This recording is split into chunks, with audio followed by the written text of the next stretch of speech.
नमस्कार विद्यार्थी मित्रांनो, मी राजेश. स्वागत आहे तुमचं राजेश वानखडे ऑफिशियल आपल्या यूट्यूब चॅनलवरती. काल आपण कोतवाल महसूल सेवक या पदाबद्दल सगळी माहिती, त्या जाहिरातीबद्दल सगळी माहिती पाहिली होती. त्या व्हिडिओवर एका मित्राने कमेंट केली, बऱ्याच विद्यार्थ्यांनी कमेंट केली की सर डॉक्युमेंटवर व्हिडिओ बनवा.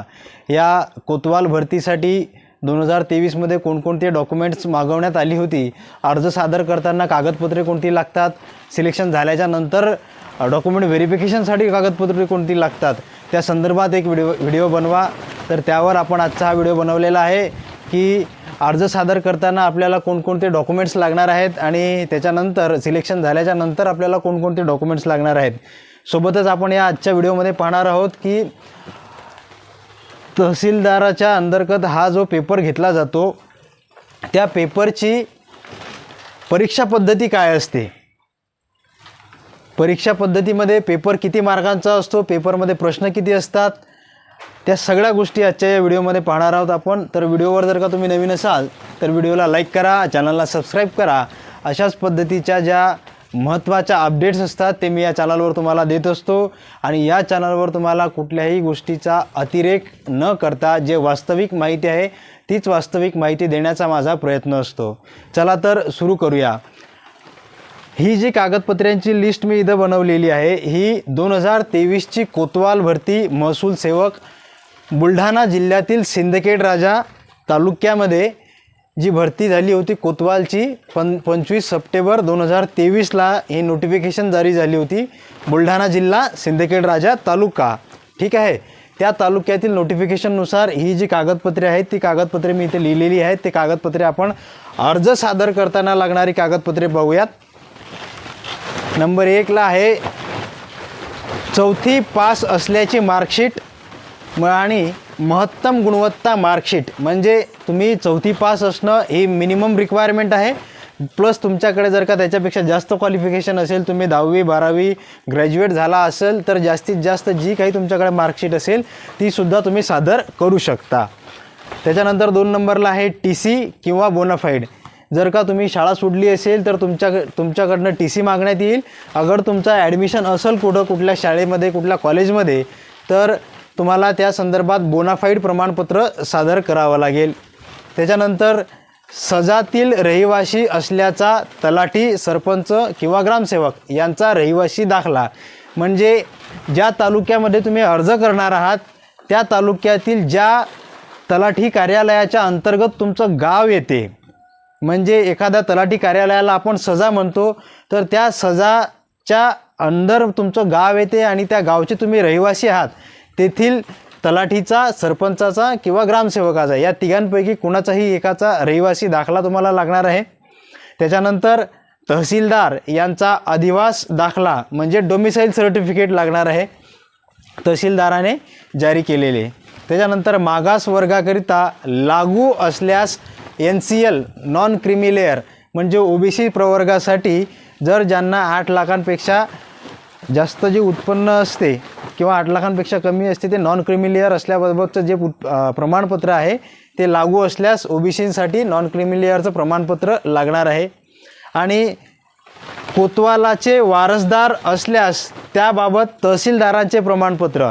तुम्ही जर का जे तुमचे वडील किंवा तुमच्या घरचं कोणी जरी का कोतवाल असेल आणि त्यांचे तुम्ही वारसदार असाल, पूर्वी ते कोतवाल होते आणि तुम्ही त्यांचे आता वारसदार आहात, त्या संबंधित कोतवालाचा वारसदार असल्याचा तहसीलदारांचं प्रमाणपत्र तुम्हाला लागणार आहे. ज्यांचे वडील अगोदर कोतवाल होते त्यांच्यासाठी हे डॉक्युमेंट लागणार आहे. त्याच्यानंतर 7 नंबरला आहे विहित नमुन्यातील लहान कुटुंबाचे प्रमाणपत्र. म्हणजे तुमचं जर का लग्न झालं असेल तर तुम्हाला 2पेक्षा जास्त अपत्ये असली नाही पाहिजेत, त्या संदर्भातलं एक प्रमाणपत्र तुम्हाला सादर करावं लागणार आहे.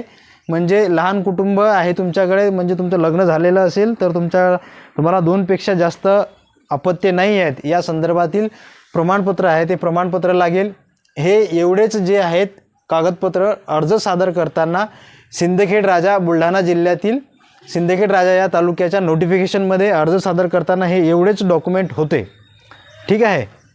बाकी हे जे इकडे लिहिलेले आहेत मी आधार कार्ड, पॅन कार्ड, मतदान कार्ड, तो पासपोर्ट साईज फोटो, जातीचा दाखला किंवा व्हॅलिडिटी, हे जे डॉक्युमेंट्स आहेत ती ह्या सिंदखेड राजाला मागितली नव्हती, परंतु इतर जिल्ह्यातील इतर तालुक्यांतील नोटिफिकेशनमध्ये जाहिरातीमध्ये हे सुद्धा मागतात. तर तुम्ही हे सुद्धा तयार करून ठेवा. ज्यांच्याकडे असतील त्यांनी ठीक आहे, ज्यांच्याकडे नसतील त्यांनी करून घ्या. त्याच्यानंतर तुमचं सिलेक्शन झाल्याच्या नंतर डॉक्युमेंट व्हेरिफिकेशनसाठी हीच जी कागदपत्रे आहेत तीच कागदपत्रे तुम्हाला लागतील. फक्त शिल्लकचं काय लागेल तर तो तुम्ही आवेदन अर्ज केलेला होता त्या आवेदन अर्जाची प्रत लागेल आणि हॉल तिकीटची जी आहे ते हॉल तिकीटची प्रत लागेल. बस एवढंच. बाकी इतरत्र काही जे कागदपत्र आहेत ते कागदपत्र तत्संबंधी एवढे काही महत्त्वाचे नाही आहेत. जे काही आहे ते मेन हेच कागदपत्र आहेत. आणि हे कागदपत्र जर तुमच्याकडे नसतील तर आतापासून बनवायला तयारीला लागा. कारण सिलेक्शन झाल्याच्या नंतर तुम्ही हे कागदपत्र जर का बनवायला गेले तर ती तारीख ग्राह्य धरली जात नाही. म्हणून शक्यतोवर आताच ज्यांच्याकडे डॉक्युमेंट्स नसतील त्यांनी हे कागदपत्रे आताच बनवायला टाका. म्हणजे जर का याची नोटिफिकेशन जर का जारी झाली तर त्या नोटिफिकेशनच्या अगोदरच तुमचे कागदपत्र तयार असणं अनिवार्य असतं. ठीक आहे. तर कागदपत्रे बनवण्याची काळजी घ्या. आणि पेपर पॅटर्न बघूयात आपण कोतवाल महसूल सेवक या पदाचा. तर वेगवेगळ्या जिल्ह्यांमध्ये वेगवेगळ्या तालुक्यांमध्ये या पेपर पॅटर्न जो आहे तो वेगवेगळा असतो. काही जिल्ह्यांमध्ये काही तालुक्यांमध्ये 100 प्रश्न 100 मार्कांसाठी येतात. काही जिल्ह्यांमध्ये काही तालुक्यांमध्ये 50 प्रश्न 100 मार्कांसाठी येतात. किंवा मग काही तालुक्यांमध्ये 50 प्रश्न 50 मार्कांसाठी येतात. म्हणजे हे एक संपूर्ण महाराष्ट्रामध्ये हा एकच पेपर होत नाही. वेगवेगळ्या तालुकानिहाय वेगवेगळ्या जिल्हानिहाय याचे पेपर होतात. तालुकानिहाय या पेपरचा पॅटर्न वेगवेगळा असतो. बुलढाण्यामध्ये मागच्या वेळेस कोणत्या तालुक्यामध्ये पेपर 100 प्रश्नांचा 100 मार्कांसाठी झाला होता. हा सिंदखेड राजा आहे. सिंदखेड राजा तालुका आहे. तेथे 50 प्रश्न आले होते 100 मार्कांसाठी.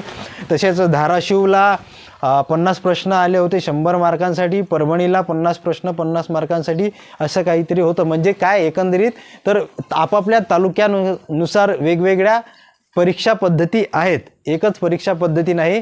जनरली 50 प्रश्न 100 मार्कांसाठी किंवा 50 प्रश्न 50 मार्कांसाठी किंवा 100 प्रश्न 100 मार्कांसाठी या 3 व्हेरिएशनमध्ये पेपर येत असतो याचा. आणखी जर का तुम्हाला याच्याबद्दल आणखी काही माहिती हवी असेल तर कमेंट बॉक्स तुमच्यासाठी खुला आहे. आणि अजून जर का तुम्ही व्हिडिओला लाईक केला नसेल, चॅनलला सबस्क्राईब केला नसेल तर व्हिडिओला लाईक करून घ्या, चॅनलला सबस्क्राईब करून घ्या, बेल आयकॉनची घंटी दाबून घ्या. कारण अशाच पद्धतीच्या वास्तविक आणि सत्य महत्त्वाच्या घटनांची माहिती मी या चॅनलवर तुम्हाला देत असतो. भेटूया पुढच्या व्हिडिओमध्ये. ठीक आहे. धन्यवाद.